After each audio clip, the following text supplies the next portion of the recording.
शंकु का छिन्नक, है ना। मैंने आपको हालांकि इसके बारे में पहले भी बताया था, एक बार फिर से मैं आपको समझा रहा हूं। उस समय हमने ज्यादा डिटेल में नहीं देखा था, बाकी इसके बारे में काफी चीजें आप समझ गए थे। अगर आप सोचिए कोई हमारे पास शंकु है, कोई हमारे पास इस प्रकार से कोण है ना, और इसको एक पर्टिकुलर पार्ट आप कहीं से भी कट कर दो, इस प्रकार से आपने इसको कट कर दिया, है ना, तो कट करने के बाद जो बचेगा, ये जो आपको बचा हुआ हिस्सा दिख रहा है, ये क्या कहलाता है? ये फ्रस्टम कहलाता है। आपने ऊपर का हिस्सा इसका काट दिया, जो अपने आप में क्या था? एक कोण था, है ना। ये एक कंप्लीट कोण था, आपने इसको कट मारा, तो ये जो नीचे का हिस्सा होता है इसको हम बोलते हैं फ्रस्टम, जिसको हिंदी में क्या बोलते हैं? हिंदी में इसको बोलते हैं छिन्नक, है ना। या आप इसको क्या बोल सकते हो? इसको आप बाल्टी, बकेट भी बोल सकते हो, बाल्टी वाले क्वेश्चन भी आ सकते हैं। और ऊपर ये जो है ये अपने आप में एक शंकु, छोटा शंकु या एक स्मॉल कोण वाला पार्ट जो है निकल जाएगा। अब इसके फॉर्मूले होते हैं जिनको हमको याद करना पड़ेगा, एक बार उन पे नजर घुमा लेते हैं। सबसे पहला है वक्र पृष्ठ। देखो पहली चीज है कि जब आप इसको देखेंगे तो यहां पे अपने आप में दो रेडियस होगी, एक ये रेडियस हो जाएगी, है ना, एक तो ये रेडियस हो गई, इसको आप कैपिटल आर बोल दो, और एक ये रेडियस हो जाएगी जिसको आप स्मॉल आर बोल देंगे। दोनों रेडियस का यहां पे काम चलेगा, ठीक है। और इसके अलावा आपको कहीं कहीं पे ये भी दिखाई देगा, सोचिए इसको जरा आप ध्यान से समझना, ये यहां से यहां तक है। अगर इसको मैं इसी सीध में ले लूं, मान लो इसको मैंने इससे मिला दिया, है ना, इसका मतलब ये यहां से यहां तक क्या है? आर है। भाई यहां से यहां तक अगर आर है और यहां से यहां तक आर है, जबकि ये हमारे लिए पूरा कितना था? ये तो हमारे लिए पूरा कैपिटल आर था, है ना। अब ये आर है, उसमें से स्मॉल आर माइनस कर दें तो ये जो हिस्सा बच रहा है ये क्या कहलाएगा? ये कहलाएगा आर माइनस आर। बात समझ में आई? ये पूरा यहां से यहां तक कैपिटल आर है, अगर इसकी हम सीध ले लें तो यहां से यहां तक ये आर है, तो बचा हुआ हिस्सा क्या है? टोटल आर में से स्मॉल आर माइनस हो जाएगा, तो आंसर क्या आ जाएगा? आर माइनस आर आ जाएगा, capital R minus small R. ठीक है, डन है। अब देखिए आगे, एक बार जरा फॉर्मूले पे नजर घुमाइए। वक्र पृष्ठ का क्षेत्रफल लेटरल सरफेस एरिया, यानी जो इसका वक्र पृष्ठ आप समझते हैं, है ना, तो इसका फॉर्मूला, भाई कोण का फॉर्मूला क्या होता है? पाई आर एल, पर इसमें दो दो रेडियस इन्वॉल्व हैं, तो पाई आर आर एल, मतलब small are capital R L. ये बड़ा आसान है। संपूर्ण पृष्ठ क्या हो जाएगा? अब आप अगर यहां पे ध्यान से देखेंगे तो भाई आपने कर्व्ड निकाल लिया, ऊपर वाला सर्कल और नीचे वाला सर्कल ये दोनों जुड़ेंगे ना, है ना, ये दोनों जुड़ेंगे, तो इसका एरिया क्या हो जाएगा? Pi are square. इसका एरिया क्या हो जाएगा? Pi capital R square. दोनों में पाई कॉमन निकलेगा तो क्या बच जाएगा? R square plus are square, है ना। तो ये बड़ा आसान है, मतलब ये आपका वक्र पृष्ठ था। वक्र पृष्ठ मतलब कर्व्ड, अगर उसमें आप दोनों को जोड़ दो, ऊपर वाला एरिया और नीचे वाला, ये दोनों सर्कल का एरिया जुड़ जाए, तो इसके साथ आप बेसिकली क्या करते हो? Pi are square plus pi small are square add करते हो। इसको ऐड करने से आपको टोटल सरफेस एरिया मिल जाएगा। यहां पे पाई कॉमन निकल जाएगा तो ये बचेगा R square plus small are square. अगर आप इसको और आगे प्रोसेस करोगे तो देखो दोनों में फिर पाई कॉमन निकल जाएगा, है ना। यहां पे आप चाहें तो एल का मल्टीप्लाई कर दो, या आर और एल, इसको आप ऐसे के ऐसे ही रहने तो देखो ये यहां पर है, तो एक आर स्क्वायर हो गया, एक आर स्क्वायर ये हो गया, और ये पूरा उठ के यहां बन गया। तो बेसिकली आप इसको टुकड़े टुकड़े में भी याद रख सकते हो कि कर्व्ड सरफेस एरिया जैसे हमने प्रिज्म में किया था, वैसे यहां पे पाई ब्रैकेट में small are capital R L, ये कर्व्ड हो गया, और अगर दोनों बेस को प्लस कर दे तो टोटल सरफेस एरिया आ जाएगा pi are square plus are square. दोनों में से पाई कॉमन निकाल लो, तो r square small are square और r plus r small capital r into l, सारी चीजें वही है, तो आराम से आप इसको बना लोगे, है ना। इसके बाद हमारा क्या आता है? इसके बाद आता है आपका वॉल्यूम। तो वॉल्यूम का फॉर्मूला क्या हो जाता है भाई? 1/3, यहां पे आपका हो जाएगा पाई बाय 3h, है ना। R square, capital R square और आर इंटू आर, वहां पे हमारा formula 1/3 pi are square H होता है ना। तो आपने पाई/3 और एच बाहर ले लिया। अब यहां पे आर दो दो होती हैं, है ना, आर यहां पे दो दो होती हैं, इसके लिए एक आर स्क्वायर फिर एक और कैपिटल आर स्क्वायर और दोनों का आपको गुणा करना है। और यहां पे एक और चीज आपको दिख रही है एल। एल मतलब ये जो एल है इसकी बात चल रही है, जिसको हम स्लांट हाइट बोलते हैं, ये भी आपको पता है। स्लांट हाइट कैसे हो जाएगा, अगर आपको इसकी लेंथ निकालनी है तो मैं आपको बताता हूं। देखो, इसको अगर इससे मिला दिया जाए, ठीक है, मान लीजिए इसको आपने इससे मिला दिया और आपको पता है, मैंने अभी बताया था, देखो ये तो अपने आप में क्या है, हाइट है। अगर ये हाइट है तो ये भी हाइट होगी। और फिर मैंने कहा था कि ये स्मॉल आर है और ये पूरा कैपिटल आर है, तो ये वाला क्षेत्र क्या होगा, अब भी समझाया था। देखो ये वाला क्षेत्र क्या होगा, ये होगा आर माइनस आर। तो आप एक प्रकार से यहां पे समकोण त्रिभुज में पाइथागोरस प्रमेय लगा रहे हो, राइट एंगल ट्राइंगल में पाइथागोरस थ्योरम का ही प्रयोग कर रहे हो। तो आर माइनस आर का स्क्वायर प्लस एच का square is equal to L का स्क्वायर, और ये स्क्वायर हटेगा तो सामने वाले पे स्क्वायर रूट लगेगा। सो दिस इज हाउ आप एल की वैल्यू फाइंड कर सकते हो। इसके अलावा मुझे बताओ कितने लोगों को याद है, चेक करते हैं। मैंने आपसे कहा था कि जब भी किसी शंकु को हम काटते हैं तो वहां पे हाइट, उनके वॉल्यूम का जो रेशो होता है वो किसके क्यूब के बराबर होता है, याद है क्या आपको? चलो मैं आपको थोड़ा सा यहां पे कंसेप्ट समझाता हूं, है ना। कंसेप्ट समझना और कंसेप्ट कहां से बना वो भी मैं आपको बताऊंगा, फिर हम प्रश्नों की तरफ ही चलेंगे। कंसेप्ट क्या होता है, कंसेप्ट क्या है, यहां पे एक कोण बनाते हैं, समझना आप इसको ध्यान से, क्या कंसेप्ट मैं आपको सिखा रहा हूं, है ना। ये हमने कोण बनाया और इसको एक पर्टिकुलर एक पार्ट से हमने इसमें कट लगाया, है ना। अब यहां पे क्या क्या चीजें हो सकती हैं, तो देखिए, जैसे इसकी एक रेडियस होगी, है ना, इसको मैं R2 नाम दे देता हूं। इसकी अपनी एक रेडियस होगी जिसको मैं R1 नाम दे देता हूं।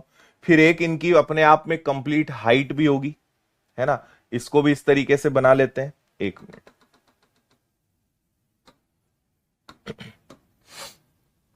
हाइट ले लेते हैं यहां तक, ये एक हाइट हो गई, है ना। इसको इससे मिला दिया, इसको इससे मिला दिया। मान लीजिए इसकी रेडियस को R1 नाम दिया, इसकी रेडियस को मैंने R2 नाम दिया, और इसकी कंप्लीट जो है हाइट, इसको हाइट हमने नाम दे दिया। लेकिन हाइट तो इसकी भी है, तो इसकी हाइट को मैंने H1 नाम दे दिया, और यहां से यहां तक इसको मैंने क्या करा, H2 नाम दे दिया। ऐसी इसकी स्लांट हाइट भी हो सकती है। ये कंप्लीट अपने आप में एक स्लांट हाइट है, तिर्यक ऊंचाई है, लेकिन यहां से यहां तक को हम एक हाइट दे सकते हैं, इसको L1 बोल सकते हैं। यहां से यहां तक को भी हम इसको बोल सकते हैं, और इसको हम क्या बोल सकते हैं, L2 बोल सकते हैं, है ना। अब आपको सारी चीजें क्लियर है, R1 R2 H1 H2 L1 L2, और एक कैपिटल H, और एक मतलब कंप्लीट हाइट, और एक हो जाएगा आपका इस स्लांट हाइट। क्लियर है? चलो, तो आप यहां पे हमेशा एक चीज ध्यान रखिएगा। क्या ध्यान रखना है आपको? देखो, इसका अपने आप में एक वॉल्यूम होगा, इसका अपने आप में एक वॉल्यूम होगा, तो इसके वॉल्यूम को मैंने V1 नाम दिया, और इसका भी अपने आप में एक वॉल्यूम होगा, इसको मैंने V2 नाम दिया। इनका अपने आप में एक वॉल्यूम होगा। तो यहां पे हम इसको दो तरीके से हमारी रिक्वायरमेंट के हिसाब से यूज कर सकते हैं। पहला, कंप्लीट कोण का जो वॉल्यूम होगा और ये जो आपका इसका पार्ट का वॉल्यूम होगा, इनका रेशो भी बना सकते हो, या आप इन दोनों पार्ट का भी अलग अलग रेशो बना सकते हो। दोनों केस में आप कंसेप्ट यूज कर सकते हो, है ना। तो जैसे अगर मैं आपसे कहूं कि केवल इस स्मॉल वॉल्यूम, स्मॉल कोण का वॉल्यूम, एक आपके पास स्मॉल कोण है, वॉल्यूम ऑफ स्मॉल कोण, और वॉल्यूम ऑफ बिग कोण जो एक्चुअल में कोण है, दोनों के वॉल्यूम का आयतन का अनुपात क्या होगा? तो स्मॉल कोण की हाइट क्या है, उसको हमने नाम दिया है H1 का क्यूब, और जो बड़ा वाला फुल वॉल्यूम है उसका हमने क्या हाइट दिया है, तो वो है केवल H। तो ये है ना, ये चीज आप ध्यान रखिएगा। कि जो बड़ा कोण होगा, बड़ा शंकु होगा और छोटा शंकु होगा, इनके वॉल्यूम का रेशो इनकी हाइट के रेशो के बराबर होगा। ठीक है, बात समझ आ रही है? हाँ, क्यूब का होगा, है ना, घन होगा, वर्ग नहीं। कुछ लोग कमेंट में वर्ग लिख रहे हैं, वर्ग नहीं, क्यूब लेना पड़ेगा। उनकी हाइट के क्यूब के रेशो के बराबर होगा। और दूसरा आता है कर्व्ड सरफेस एरिया, है ना, कर्व्ड सरफेस एरिया, वक्र पृष्ठ का क्षेत्रफल। तो curved surface area of small cone and curved surface area of big cone. बड़े शंकु का छोटे शंकु से कर्व्ड सरफेस एरिया यानी वक्र पृष्ठ का क्षेत्रफल। और इस केस में क्या लगेगा? इस केस में लगेगा h1 का स्क्वायर और कैपिटल H का स्क्वायर। ठीक है, और वैसे भी आपको पता है कि जब भी एरिया की बात आती है हम हमेशा स्क्वायर लेते हैं, और वॉल्यूम की बात आती है तो हमेशा क्यूब लेते हैं। और हम ऐसे क्वेश्चंस कर भी चुके हैं पहले, अभी और इस प्रकार के क्वेश्चंस करेंगे। क्लियर है यहां तक सारी बातें? और हम यहां पे इनको ऐसे भी कर सकते हैं, इनका रेशो भी सेम होगा, मतलब h1 का क्यूब और h2 का क्यूब भी हो सकता है, मतलब इनके वॉल्यूम का रेशो भी सेम हो सकता है ना भाई। ये कोण और फ्रस्टम है, ये कोण का हाइट है और h2 क्या है? फ्रस्टम छिन्नक की हाइट है। इनका रेशो भी हो सकता है, या फिर हम इस छोटे से कोण का रेशो इस पूरे बड़े कोण से भी इक्वल कर सकते हैं। ये दोनों केस चल सकते हैं। h1 h2 के क्यूब का रेशो भी चल सकता है और h1 का कंप्लीट h से भी चल सकता है। ये दोनों केस चला सकते हैं हम, दोनों का अपना अपना रोल है, दोनों आप यूज कर सकते हो। अब आप समझे इसके पीछे रोल क्या है, किस बात का खेल यहां पे चल रहा है, बस वो समझ लेते हैं जल्दी से, फिर क्वेश्चंस पे चलेंगे हम। देखो, एक लाइन हमने यूं खींची, एक लाइन हमने यहां खींची, ये यहां हो गया, ये यहां हो गया, है ना, ये यहां पे चला गया, ये यहां पे चला गया। ठीक है, इसके बाद आपको पता है इसको इससे मिला देंगे हम। ठीक है, मैं आपको यहां पे बस ये समझा रहा हूं कि ऐसा क्यों होता है या इसके पीछे क्या कारण है, फिर बस प्रश्न पे चलेंगे हम। इसको इससे मिला दिया, इसको इससे मिला दिया। अब आपको पता है R1 R2 फिर कंप्लीट H है, सारी चीजें है ना। इसको H1 H2 R1 R2, ठीक है, और L1 और L2। अब यहां पे एक्चुअली हो क्या रहा है इसको मैं अलग से बना रहा हूं। देखो, अगर आप थोड़ा यहां पे ध्यान देते हो तो ये अपने आप में दो राइट एंगल ट्राइंगल है। एक तो ये कंप्लीट राइट एंगल ट्राइंगल दिख रहा है, ये अपने आप में एक समकोण त्रिभुज है जहां पे ये 90 डिग्री होगा। और दूसरा ये भी अपने आप में एक राइट एंगल ट्राइंगल है, ये भी अपने आप में क्या है? एक राइट एंगल ट्राइंगल है, ये भी समकोण त्रिभुज है ना। अब क्या होगा कि ये जो बड़ा वाला राइट एंगल ट्राइंगल है ये इस छोटे वाले राइट एंगल ट्राइंगल के सिमिलर होगा, है ना। ये दोनों ट्राइंगल्स क्या होते हैं? एक दूसरे के सिमिलर होते हैं। क्यों? क्योंकि एक तो दोनों में 90 डिग्री होता है ना। फिर ये दोनों भुजाएं अपने आप में एक दूसरे के पैरेलल होती है, समानांतर होती है, और जहां समानांतर आया आप उनको प्रूव कर सकते हो। और इसी प्रकार ये वाला जो एंगल है और ये वाला जो एंगल है ये भी इक्वल हो जाएगा। तो दो एंगल्स बराबर हो जाते हैं और एक एक लाइन उनकी पैरेलल है, तो अपने आप में सारी चीजें प्रूव हो जाती है। और अगर दो एंगल्स इक्वल है तो तीसरा वाला एंगल इक्वल होगा। तो ये दोनों क्या होते हैं? ये इसकी बात कर रहा हूं मैं, एक तो ये कंप्लीट ट्राइंगल, ठीक है, और एक ये छोटा वाला ट्राइंगल। ये दोनों ट्राइंगल एक दूसरे के क्या होते हैं? सिमिलर होते हैं, समरूप होते हैं। तो ये दोनों त्रिभुज एक दूसरे के समरूप हैं, दोनों एक दूसरे के सिमिलर हैं। तो अगर दोनों एक दूसरे के समरूप हैं तो इनकी हर चीज एक दूसरे के साथ समान अनुपात में होंगी। तो इसका मतलब कि इसकी जो हाइट है वो इसकी हाइट के रेशो के बराबर होगी, इसकी जो रेडियस है वो इसकी रेडियस के बराबर होगी, और इसकी जो स्लांट हाइट है वो इसकी स्लांट हाइट के रेशो के बराबर होगी। तो ये कनेक्शन होता है। अगर दो त्रिभुज बराबर हैं तो उनकी भुजाएं, उनकी साइड्स समान अनुपात में होती है। क्या बात समझ में आ रही है?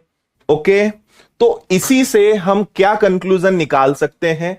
अगर मुझे इनके वॉल्यूम का रेशियो चाहिए तो आप समझना, वॉल्यूम का रेशियो H1/H2 के क्यूब के बराबर हो सकता है, वॉल्यूम का अनुपात R1 और R2 के क्यूब के भी बराबर हो सकता है, और वॉल्यूम का रेशियो L1 और L2 के क्यूब के भी बराबर हो सकता है।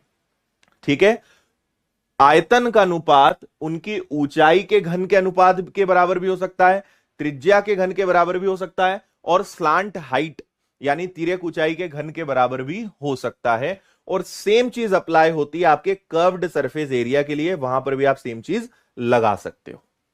बात समझ में आई या नहीं आई? और इसके पीछे कारण बड़ा सिंपल सा होता है, ये कहां से आया मैं आपको वो भी समझाता हूं, है ना। भाई आप सोचिए, एक बड़ा शंकु ले लीजिए, बड़ा आप यहां पे कोण ले लीजिए, तो उसका वॉल्यूम क्या होगा? 1/3 पाई। ठीक है, बड़े वाले की यहां पे आ जाएगी R स्क्वायर और H। ठीक है, फिर हम अगर नीचे चलें तो 1/3 पाई R1 स्क्वायर और H1। ठीक है, ऐसे समझ लो। अब आप सोचिए, R1 की जगह, है ना, हम यहां पे क्या कर सकते हैं, यहां H1 और H2 इसको हम कंप्लीट नाम दे देते हैं फिलहाल H2 समझने के लिए। इसको H2 ना हटा के मैं कंप्लीट कोण को H2 नाम दे रहा हूं, प्रूफ करने के लिए आपको समझा रहा हूं, इसको थोड़ी देर के लिए भूल जाऊं, है ना। तो मैं कंप्लीट यहां पे H2 नाम दे रहा हूं, ऐसे भी हम इसको प्रूव कर सकते हैं। ठीक है, इसको आप थोड़ी देर के लिए हटा दो। चलो, अब आप देखिए कि R1 की जगह H1 रखा जा सकता है, R2 की जगह H2 रखा जा सकता है, या उल्टा H1 की जगह R1 और H2 की जगह R2, किसी को भी हम रख सकते हैं। तो देखो, R2 की जगह क्या रख सकते हो? आप रख सकते हो, सॉरी, H2 की जगह आप क्या रख सकते हो? R2, तो ये R2 आ गया। इसी प्रकार R1 की जगह क्या H1, या H1 की जगह R1, तो आप यहां पे R1 रख सकते हो, है ना। अब 1/3 पाई 1/3 पाई चला जाएगा, तो यहां क्या हो जाएगा? R2 का क्यूब और R1 का क्यूब। ठीक है, तो इसीलिए आप R को H से रिप्लेस कर सकते हो, H को R से कर सकते हो, दोनों की जगह L रख सकते हो, तो आप किसी से भी प्रूव कर सकते हो, अल्टीमेटली वहां पे क्यूब ही आएगा। तो वॉल्यूम का रेशियो इनमें से किसी के भी क्यूब के बराबर होगा, या कर्व्ड सरफेस एरिया इनमें से किसी के भी स्क्वायर के बराबर होगा। ये यहां पे प्रूव हो गया। और प्रूव होने का रीजन क्या है? सिमिलरिटी यानी समरूपता। देखो, आप यहां पे ना कंफ्यूज होते हुए आप तो ऐसे समझो कि ये आपका क्या हो गया? H2, ये हो गया आपका H1, है ना, ये हो गया आपका R1, ये हो गया आपका R2, ये हो गया आपका L1 और ये हो गया आपका L2। जो एक्चुअल में है इसको आप यहां से हटा दो, इससे कंफ्यूज मत होना, है ना। ये कंप्लीट, अगर ये L1 है तो ये कंप्लीट L2, ये R1 है तो ये R2, ये कंप्लीट H1 यहां से यहां तक है, तो कंप्लीट को हम H2 बोल रहे हैं, तब जाके हम इसको इस प्रकार सिमिलर प्रूफ कर सकते हैं। ठीक है,